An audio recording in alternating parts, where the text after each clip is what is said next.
প্রাক্তন প্রধানমন্ত্রী প্রয়াত রাজীব গান্ধীর ৩৪তম মৃত্যুবার্ষিকী পালন শ্রীভূমি জেলা কংগ্রেসের। বুধবার শ্রীভূমি জেলা কংগ্রেসের কার্যালয়ে ভারতরত্ন তথা প্রয়াত রাজীব গান্ধীর ৩৪তম মৃত্যুবার্ষিকী পালন করলেন জেলা কংগ্রেসের কর্মকর্তারা। জেলা কংগ্রেস কার্যালয়ে ইন্দিরা ভবনে প্রয়াত প্রধানমন্ত্রী রাজীব গান্ধীর অস্থায়ী প্রতিকৃতিতে পুষ্পার্ঘ্য অর্পণ করেন জেলা কংগ্রেস সভাপতি রজত চক্রবর্তী সহ অন্যান্যরা। Bureau report, Barak vision. ভারতীয় জাতীয় কংগ্রেস সর্বভারতীয় জাতীয় কংগ্রেসের পক্ষ থেকে এবং আসাম প্রদেশ কংগ্রেস কমিটির নির্দেশ মর্মে সমগ্র রাজ্যে এবং দেশে ভারতবর্ষের প্রাক্তন প্রধানমন্ত্রী ভারতরত্ন প্রয়াত রাজীব গান্ধীজির ৩৪তম মৃত্যুবার্ষিকী আমরা করিমগঞ্জ জেলা কংগ্রেসের তরফ থেকে আজকে এখানে উদযাপন করলাম মাল্যদানের মাধ্যমে। আজকের দিনটি আমরা যারা ভারতীয় জাতীয় কংগ্রেসের পরিবারের সদস্য, আমাদের কাছে অত্যন্ত বেদনার দিন। আমাদের প্রাক্তন প্রধানমন্ত্রী প্রয়াত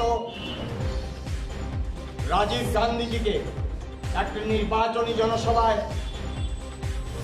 ভাষণ দেওয়ার পর ওনাকে মানব বোমার মাধ্যমে হত্যা করা হয়েছে। ভারতবর্ষের ইতিহাস যদি আমরা পর্যালোচনা করি, 1930 ইংরেজি 1948 ইংরেজির 30শে জানুয়ারি জাতির জনক মহাত্মা গান্ধীকে হত্যা করা হয়েছিল এই ভারতবর্ষের মধ্যে। পরবর্তীকালে আমাদের প্রয়াত প্রধানমন্ত্রী এশিয়ার মুক্তিসূর্য শ্রীমতী ইন্দিরা গান্ধীকে ওনার বাসভবনে হত্যা করা হয়েছে। একইভাবে আমাদের প্রয়াত প্রধানমন্ত্রী রাজীব গান্ধীকে নির্বাচনী জনসভায় হত্যা করা হয়েছে। প্রয়াত প্রধানমন্ত্রী রাজীব গান্ধী এমন একজন ব্যক্তিত্ব ছিলেন, কিছুদিন আগে আসামের মধ্যে যে পঞ্চায়েত নির্বাচন অনুষ্ঠিত হয়েছে আপনারা জানেন, এই পঞ্চায়েত নির্বাচনের ত্রিস্তরীয় পঞ্চায়েতের শুরুয়াত করেছিলেন আমাদের প্রাক্তন প্রধানমন্ত্রী ভারতরত্ন রাজীব গান্ধী। রাজীবজি বলেছিলেন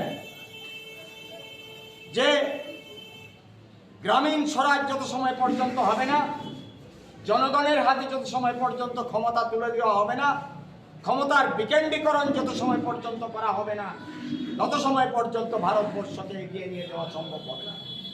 তাই ত্রিস্তরীয় পঞ্চায়েতের মাধ্যমে রাজীব গান্ধী এই পঞ্চায়েত নির্বাচনের সূচনা করেছিলেন। আজকে বিভিন্নভাবে ক্ষমতাকে কুক্ষিগত করে রাখার প্রচেষ্টা চলছে, আমরা দেখতে পাচ্ছি কেন্দ্রে এবং রাজ্যে। বাধ্য হয়ে আসাম সরকার এই পঞ্চায়েত নির্বাচন 2 বছর বিলম্ব করে অনুষ্ঠিত করেছেন।